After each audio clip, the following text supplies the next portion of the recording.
November 13th, 1969. A normal working day. Traffic heavy as usual. Shoppers preparing for Christmas. This day also marked the beginning of Moratorium weekend. In the next 48 hours, 250,000 people will converge on Washington. Some will come to demonstrate, some to destroy.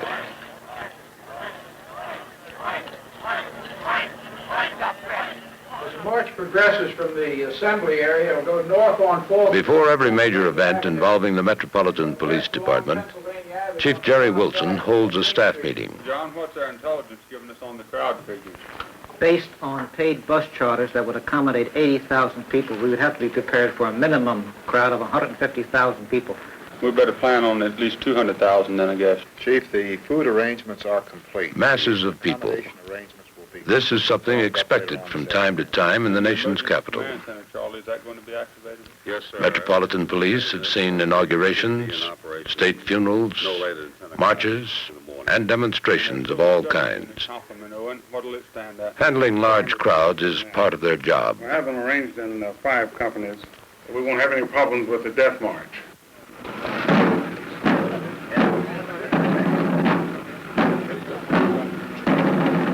Thursday evening. The weekend began early. The new mobilization to end the war in Vietnam began its 36-hour march against death from Arlington National Cemetery to the Capitol.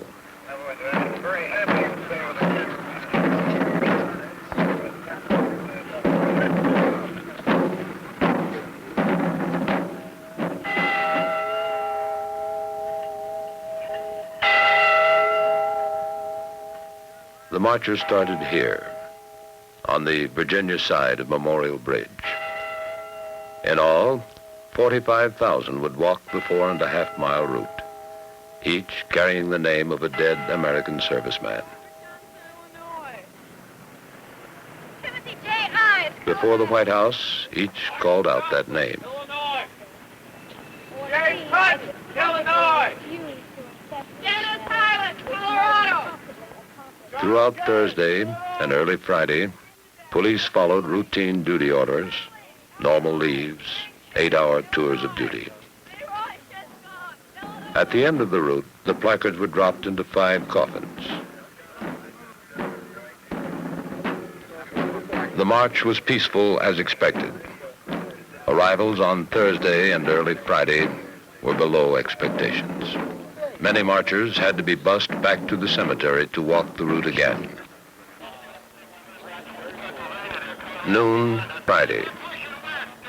The first rally of the weekend was held on the Mall.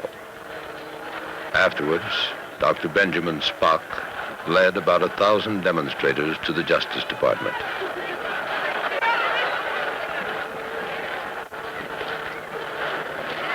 They demanded an interview with the Attorney General. The doors remained closed. Tension rose.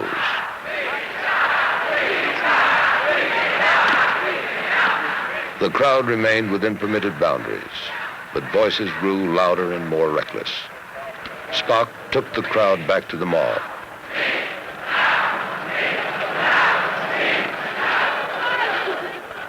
Writer Dwight Macdonald took the stage and urged the crowd to return to the Justice Department.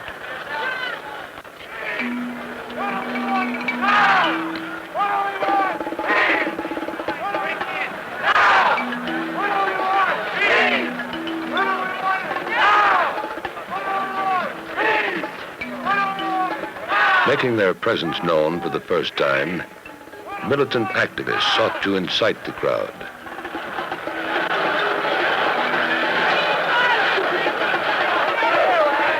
An angry mob was emerging.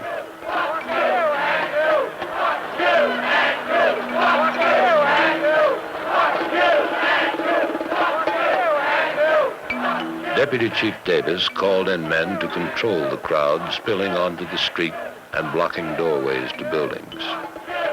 Batons are used as insulation between the policeman and the crowd, held in both hands in front of the body. The rule, minimal force applied firmly. Evidence of a split between militants and the rally organizers became apparent when new mob leaders asked to use police public address equipment to disperse the crowd.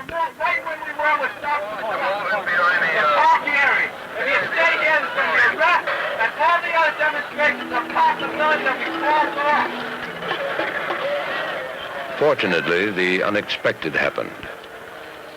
Nature played its part. It rained. Friday, 8 p.m. Interior Department authorities granted an 11th hour permit to a coalition of radical groups for a rally in DuPont Circle Park, the center of Washington's hippie community. Intelligence had warned of trouble. And he'll be at Washington University, and then at 12 o'clock tonight at the Biograph Theater at 28th and Avenue M, a free night, hippie free night, free food, free dope, and free fucking. Chief Wilson called for 150 men of the specially trained Civil Disturbance Unit. The crowd grew to about 3,000 with yippies, SDS mad dogs, weathermen, crazies, and excitement seekers. The rally was to run 2 hours and then break up. Police, however, knew that there were other plans. Leaders here tonight because they can't make it, man. Right. So it's up to us. So the Saigon embassy's over there. That way. Right. So let's go.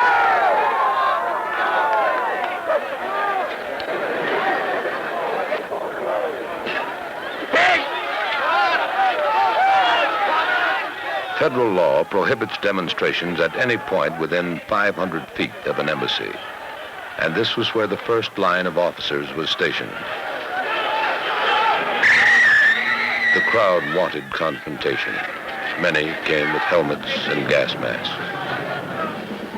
When verbal abuse failed, rocks, bottles, and finally bricks were thrown. Orders to disperse were ignored. Metropolitan Police are trained to shrug off obscenities and insults. They are expected to protect themselves from physical assault. To make arrests would be ineffective in itself, and physical contact adds to the excitement. The alternative was clear. Tear gas.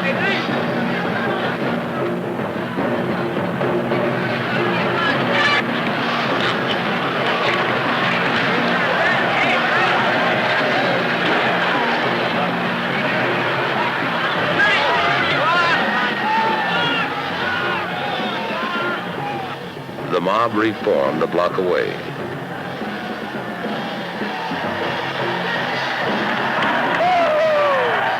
Again, Chief Wilson ordered them to disperse. Again, more words, more bricks, and finally, more tear gas. In all, about 20 arrests were made. The crowd retreated back to the DuPont Circle area. Police vehicles were attacked. Individual policemen were encircled and threatened. They're going to the park and they won't be hit. They're going inside the park now. In other words, in the general areas, if no real great problems, will there be any more gas? No. If there are no stones thrown at police vehicles, there'll be no more gas. All right. Marshals, let's spread out. Few arrests, no broken heads, little physical contact. The rule, minimal force applied firmly. Tomorrow, the test promised to be even greater.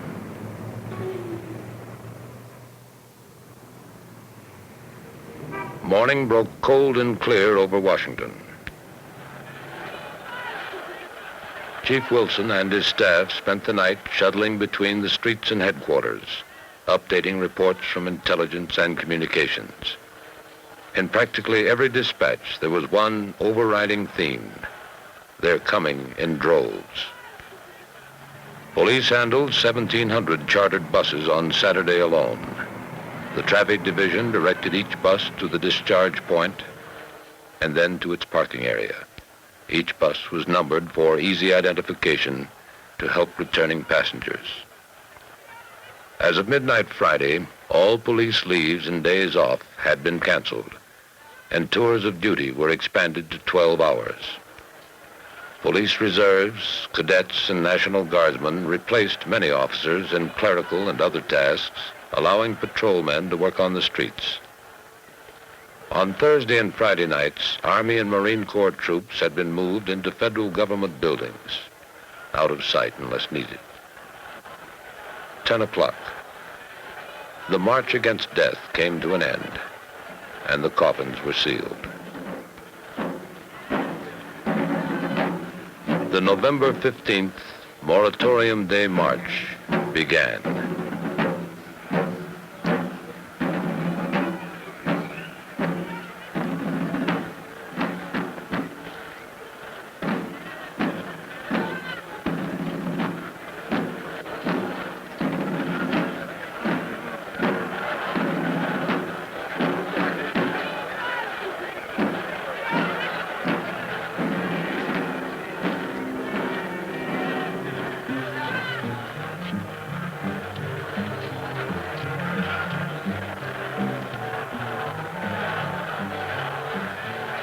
The new mob leaders demonstrated their nonviolent intentions by closely cooperating with police.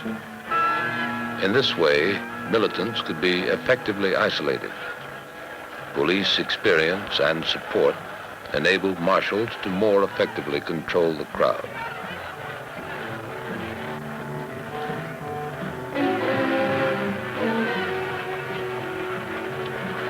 Part of the government strategy is the issuance of parade permits. A permit defines ground rules and boundaries. This, therefore, places responsibility for enforcing the rules on the demonstration leaders. If violations do occur, they are clear-cut and visible.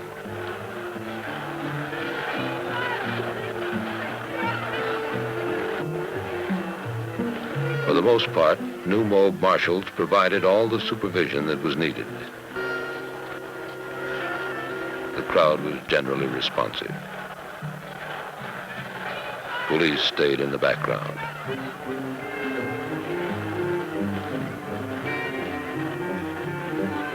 Presidential security was handled by the Secret Service and the military. The Defense Department had encircled the White House grounds with rented buses parked bumper to bumper. Old, young, patriots, revolutionaries. They all came, each marching for his own cause.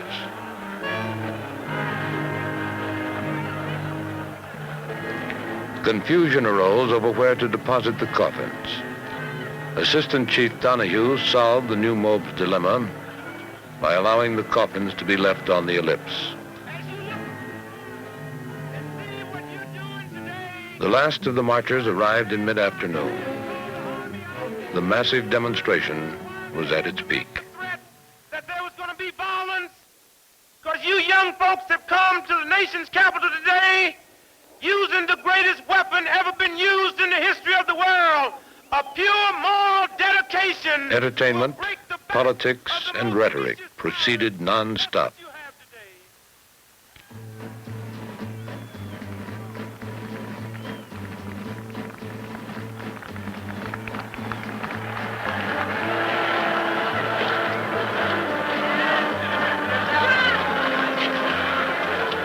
Police officers remained on the perimeter of the rally.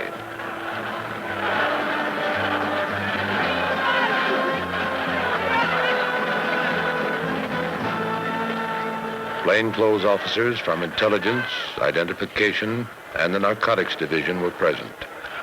Interestingly enough, narcotics investigators found little evidence of drug use at this rally.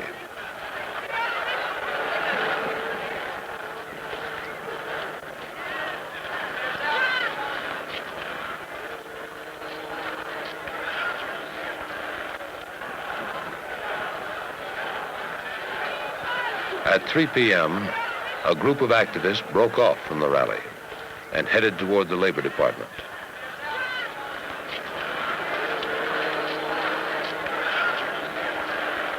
By passing out leaflets and making speeches to small groups at the rally, they attracted a large following.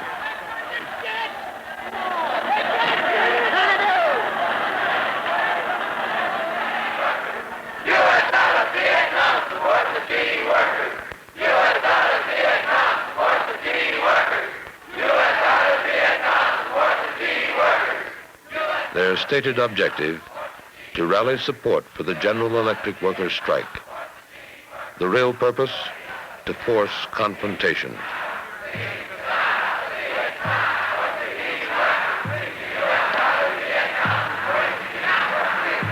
The crowd became caught up in the rhythm of the chants and rally calls.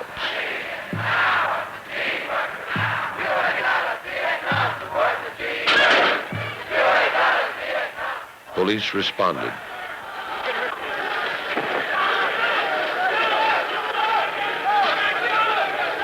Again, they controlled the situation with a minimal show of force. Many demonstrators left to join what intelligence sources had warned would be the greatest test of the weekend.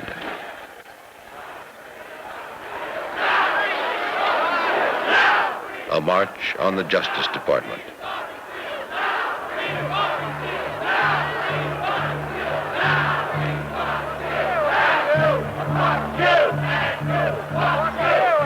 Here, the purpose of the march was to protest the conspiracy trial in Chicago. Once more, the real purpose was to force confrontation.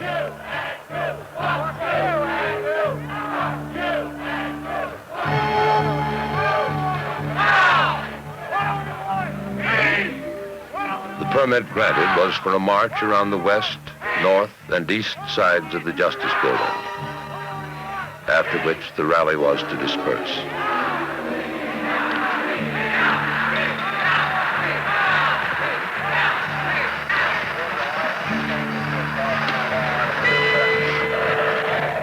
But the mob continued marching, swinging back on Constitution Avenue, starting the circle over again.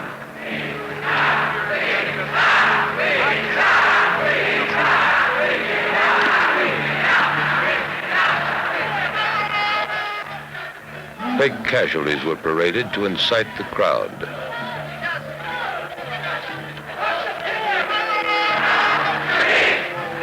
Those looking for trouble came prepared. Helmets, gas masks, knapsacks filled with rocks, bottles, flares, and paint bombs.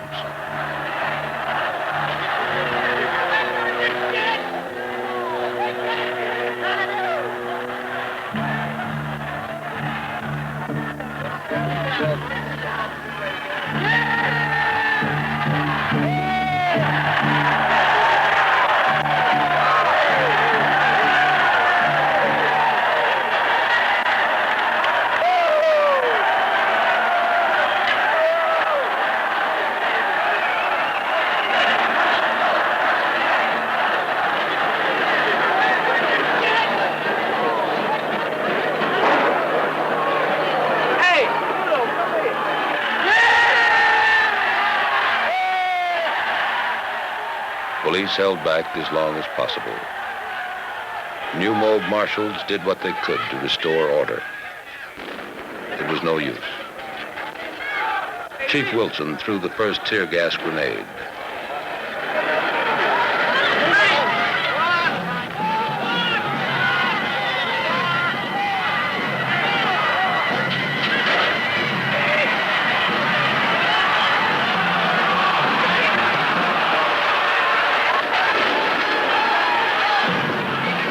Using tear gas grenades and pepper foggers, police attempted to drive the crowd back toward the monument grounds.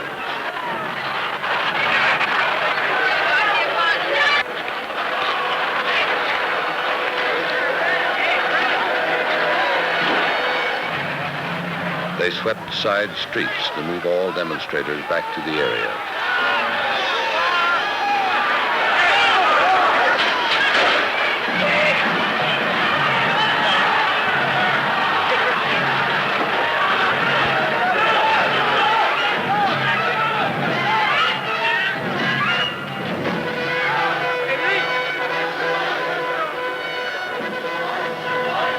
The mob retreated to the labor building. They regrouped and challenged police lines.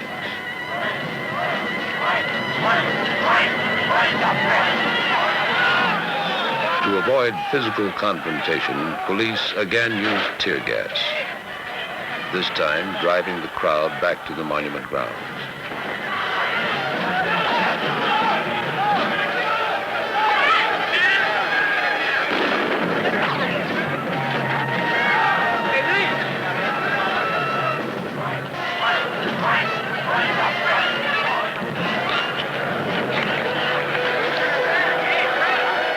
Police strategy is to disperse unruly mobs, not to force them together.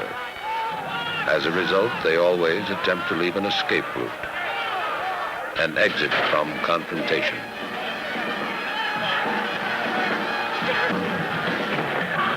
An absence of serious injuries, avoidance of personal combat, and minimal property damage indicate that the methods used by the Metropolitan Police worked. Sunday, Robert F. Kennedy Stadium. The Redskins lost to the Cowboys. 50,000 turned out, but of course, handling large crowds is routine for the Metropolitan Police. In a free society, the job of the police is limited: to protect life and property, not to oppose dissent, but rather to provide the means for true dissent to be expressed peacefully.